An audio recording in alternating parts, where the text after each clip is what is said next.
जरी मोठा असला, किती जरी तो अधिकारी झाला, परंतु आई जेव्हा आपल्या घरून आपल्या लेकराला साथ करत असते, तो आपलं सुटकेस येते, VIP वगैरे घेऊन जातो, परंतु आई आपली आड्याने असते. तुम्हाला असते, बाबू थोडंसं इकडे येतो बरं, ऐकू येत नाही, इकडे तुला वाटते काय लावलं तू, हे काय खांडण लावली माझ्या मागे, एवढा मोठा अधिकार झालो, मी सहाय्यक झालो, त्याचा अहंकार त्या ठिकाणी जागृत होतो. परंतु आईची माया, आईवर अनेक वक्त्यांनी, अनेक टीकात्मक विवेचन करणाऱ्यांनी अनेक ग्रंथ लिहिले, परंतु आईचा जो प्रेमाचा झरा आहे ते अजूनही सतत वाहतो आहे. साने गुरूंच्या माध्यमातून आपण पाहिलं आहे की हे सुद्धा आपण बघितलेलं आहे की साने गुरुजींनी आपले जीवन कसं व्यतीत केलं. ते सुद्धा एक शिक्षक होते. आणि मला या ठिकाणी म्हणा असं वाटते की निरूपाच्या वेदनेनं असह्य झालेलं मन मी पाहिलेलं आहे, निरूपाच्या वेदनेनं असह्य झालेलं मन मी पाहिलेलं आहे, आणि अश्रूनं ढळत आहे, हृदय रडताना मी अनुभवलेलं आहे.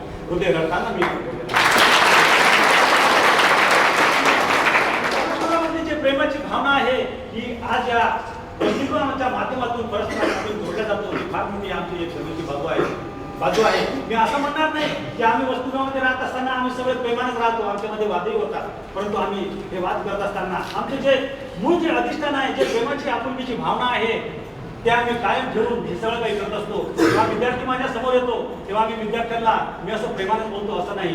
त्यांची जे एक मानसिकता आहे, जे मनस्थिती आहे, ते प्रेमाने कशी बदलेल, कारण की माझी जी विचारसरणी आहे ती संतांच्या भूमिकेवर आधारित आहे. यती दमनाने लोकभीती तेवढ्यापुरती नीट वागती, यती दमनाने लोकभीती तेवढ्यापुरती नीट वागती, मार्ग काढून पापे करती कोट्याने कोटी. परंतु तसे नव्हे साधू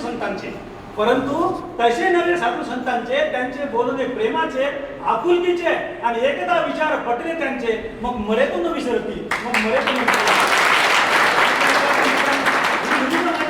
जेव्हा विद्यार्थी माझ्या वसतिगृहामध्ये राहतो, माझ्या विरोधार्थी बोलतात, कधी कधी माझ्या विरोधामध्ये पेपरमध्ये सुद्धा देतात, परंतु जेव्हा या वसतिगृहातून त्यांना ते निरोप घेण्याची वेळ येते, त्या वसतिगृहातून बाहेर भेटतात, तेव्हा ते एकमेकाला बिलगल्याशिवाय राहत नाही. त्यांच्या अंतःकरणाची भावना आहे, त्यांच्या चेहऱ्यावर चमकल्याशिवाय राहत नाही.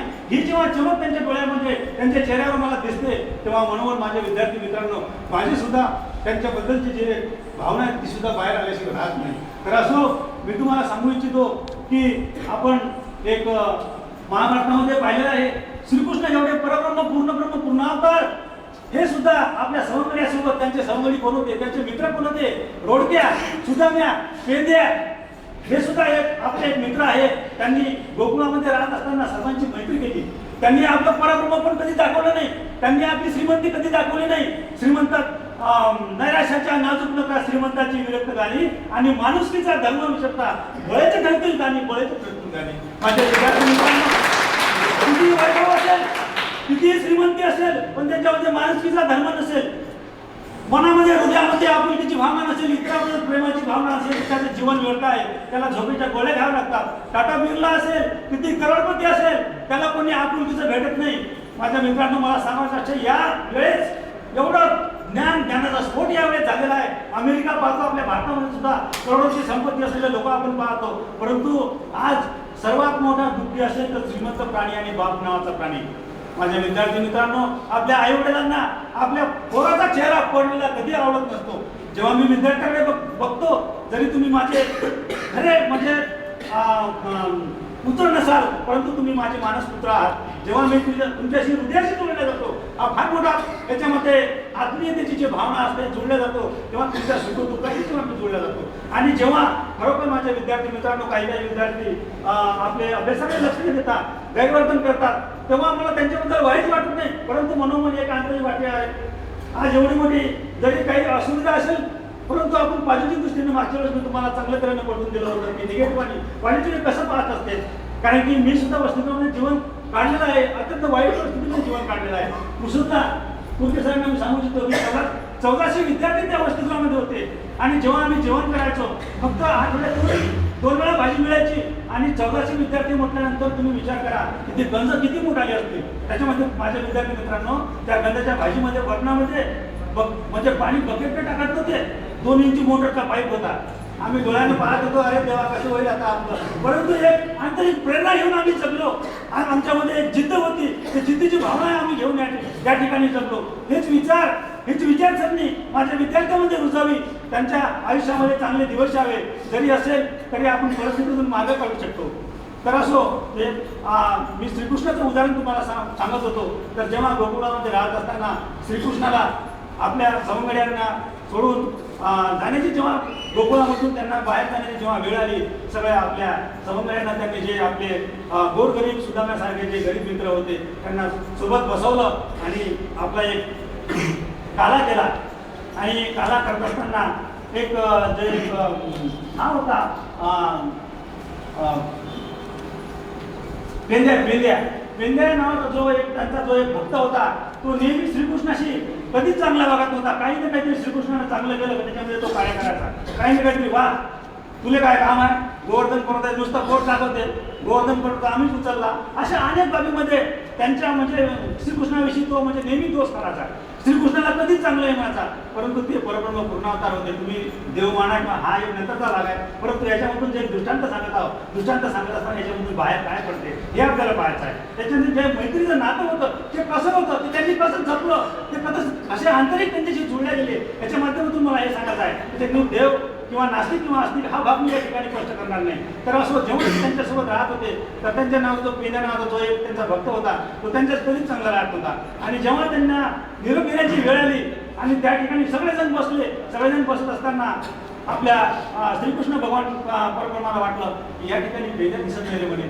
त्यांचं मन दुखावलं गेलं आणि त्यांची मनोमन आठवण केली आणि पेंद्या दुरून हे सगळं एक झाड होता आणि त्या झाडाला असं लपून असं पाहत होता की काय चाललंय, आंतरिक इच्छा त्यांच्यामध्ये जागृत झालेली होती. आणि भगवंताला वाटलं पेंद्या याच्यामध्ये नाही, तर भगवंत धावले त्याच्याकडे आणि तो लपून पाहत होता. तो पेंद्या समोर समोर धावत गेला, पुन्हा भगवंत त्याच्या पाठीमागे धावत गेले आणि लगेच पेंद्याला मिठी मारली. अरे बाबा तू माझ्यापासून दूर कशाला जात आहे, आज निरोप घेण्याची वेळ माझ्यावर सुद्धा आलेली आहे. तरी पेंद्याने सांगितलं की भगवंता अंगुष्ठापासून मस्तकापर्यंत दुष्ट आचरलो, नाही घडली देवा भक्ती, असं संपूर्ण आयुष्य मी वाईट तुमच्याशी जगलो, दुष्ट आचरण तुमच्याशी केले, तरी तुम्ही मला जवळ घेताय, हे माझं मी अभाग्य समजतो, माझं मी भाग्य समजतो. तरी श्रीकृष्णाने म्हटलं नाही रे, दुःखांचं जे जनसामान्यांचे दुःख आहे त्यांचं दुःख करण्यासाठी मी अवतार घेतलेला आहे.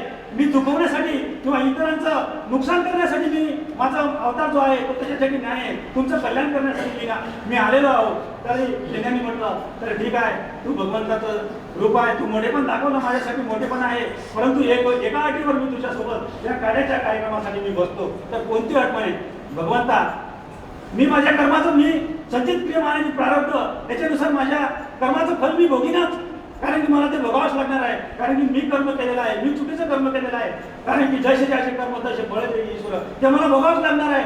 परंतु मी नरकात जाईन, परंतु फक्त एक अट ठेवतो, मी नरकात जरी गेलो तर ईश्वरा माझ्या अंतःकरणामध्ये प्रेम रूपाने तू राहा.